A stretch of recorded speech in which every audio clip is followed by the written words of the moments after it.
चलिए imperative sentence का indirect speech और लेट के प्रयोग वाले जो सेंटेंस हैं उनका आज हम इनडायरेक्ट पढ़ना सीखेंगे। इम्परेटिव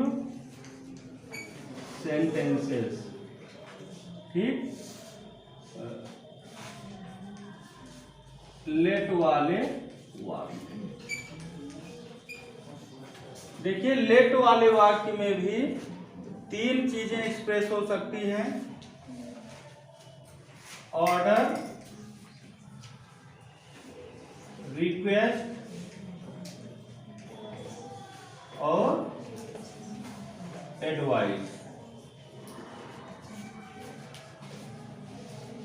जैसे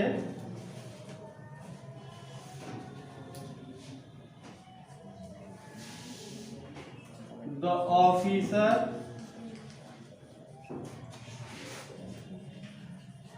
said to the peon,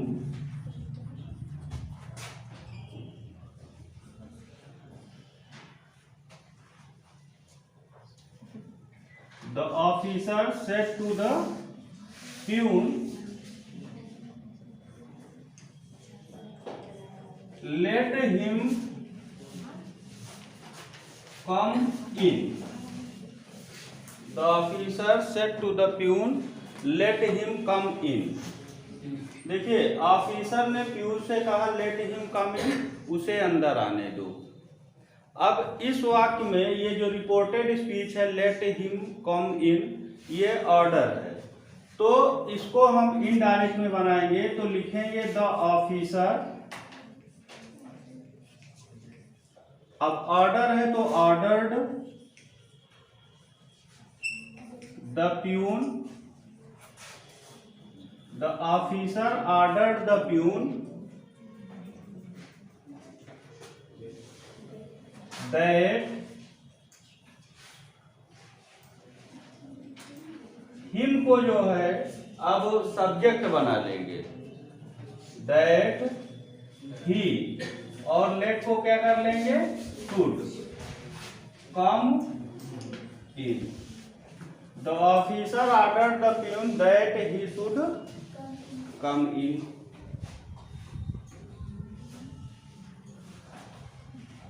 दूसरा, अगर रिक्वेस्ट है, the student said the teacher, the student said the teacher, let me speak sir.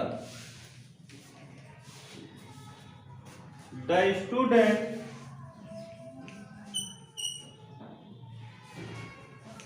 said का अब रिक्वेस्ट है तो रिक्वेस्टेड हो जाएगा। The student requested the teacher,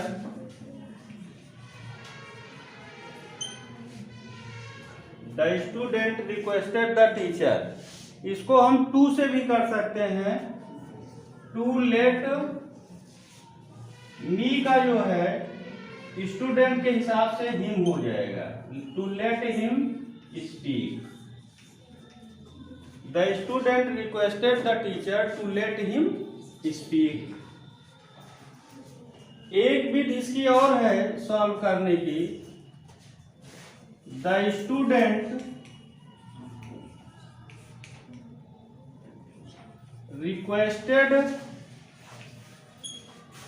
the teacher that, अब यहां पे मी जो है स्टूडेंट के हिसाब से बदल जाएगा, ही हो जाएगा, that he might be allowed, that he might be allowed to speak।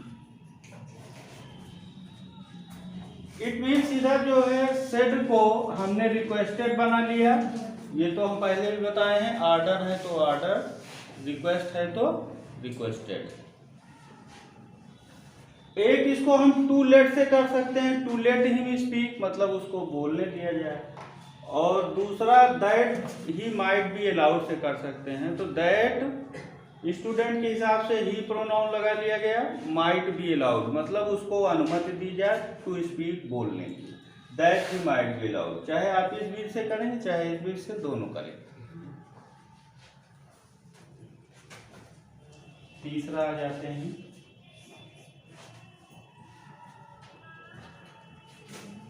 My friend said to me, let us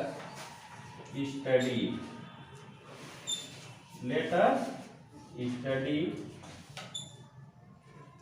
our book. My friend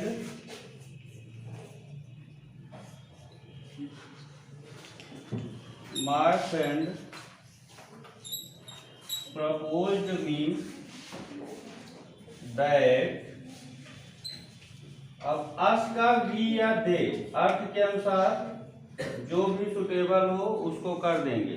तो यहाँ माय फ्रेंड और मी है तो इसलिए यहाँ ज्यादा उपयुक्त तो वी रहेगा, तो हम बी लगाएंगे। My friend propose me that we should, let को शुड में बदल देंगे, we should study our book का क्या हो जाएगा, बी के हिसाब से आवर ही रहेगा, अगर दे करेंगे तो दियर बुक होगा। इस तरह से 3 प्रकार के वाक्य हुए। इंपरेटिव सेंटेंस नकारात्मक भी हो सकता है, वो नकारात्मक एडवाइस हो सकती है, आर्डर हो सकता है, रिक्वेस्ट हो सकता है, प्रपोजल हो सकता है, कुछ भी नकारात्मक में भी आपकी रिपोर्टेड स्पीच हो सकती है। जैसे कह दें my father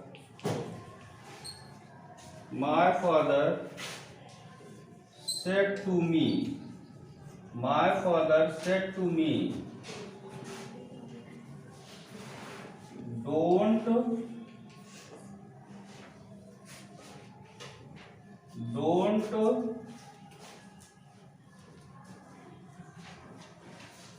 waste your time, don't waste your time. अब ये don't waste your time negative sentence है, नकारात्मक है, कहा जा रहा है कि अपना समय बर्बाद मत करो।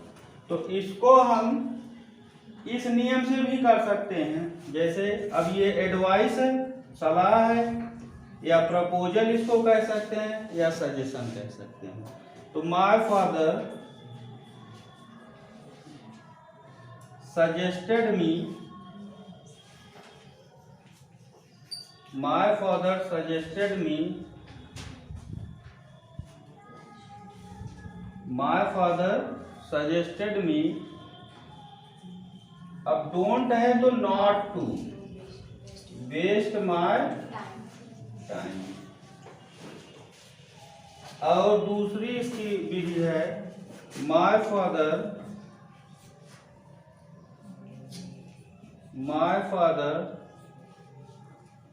forbade me to waste my time।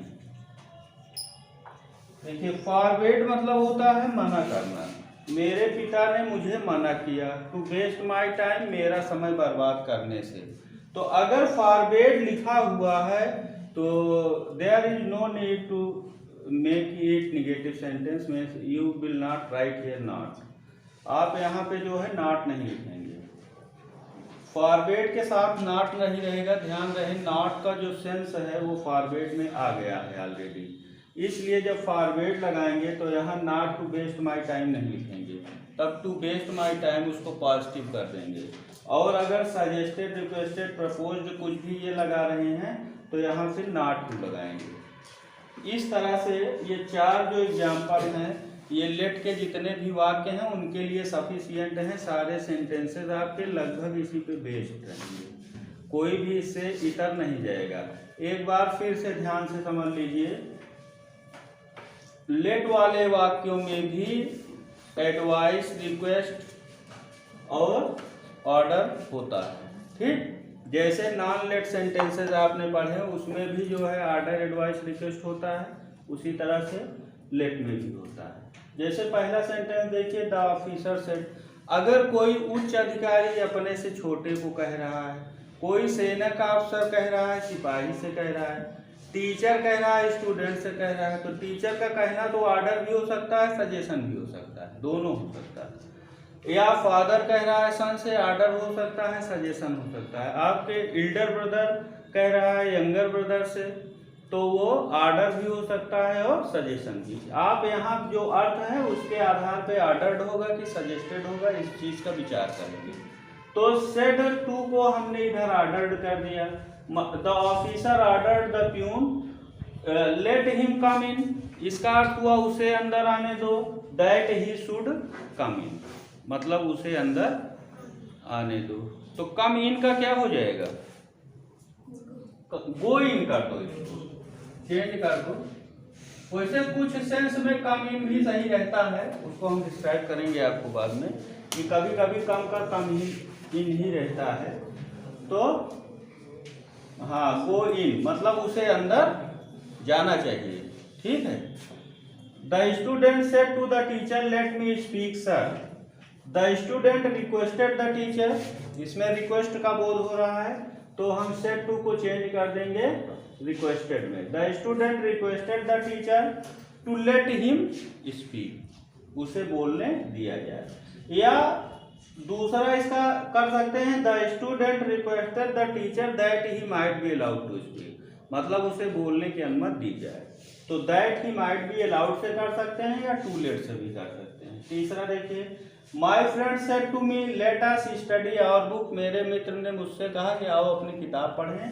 तो यहाँ पे सजेशन है या प्रपोजल है, तो माई फ्रेंड प्रपोज्ड मी, यहाँ सजेस्टेड भी लिख सकते हैं। That be should study our book, यहाँ अगर हम ये दे भी प्रयोग कर सकते हैं, किन्हीं किन्हीं अर्थों में दे भी प्रयोग होता है। ठीक है। अगला, my father said to me don't waste your time, my father suggested me not to waste my time. Your time का ऑब्जेक्ट के हिसाब से, मी के हिसाब से माई टाइम, इसको मैंने पहले ही बताया है। ये जो है सजेशन है तो सजेस्टेड कर दिया, निगेटिव सेंटेंस है तो टू के पहले नॉट अप्लाई होगा, not to waste my time. या इसका दूसरा तरीका भी फॉरवेड शब्द का प्रयोग करेंगे, तो my father forbade me to waste my time. ये जो 4 एग्जाम्पल हैं लेट वाले, जितने भी वाक्य हैं इन्हीं पे सब आ जाएंगे। और इसका आप अपनी बुक पे अच्छे से प्रैक्टिस करिए, और जो ना आए आस्क मी। Thank you.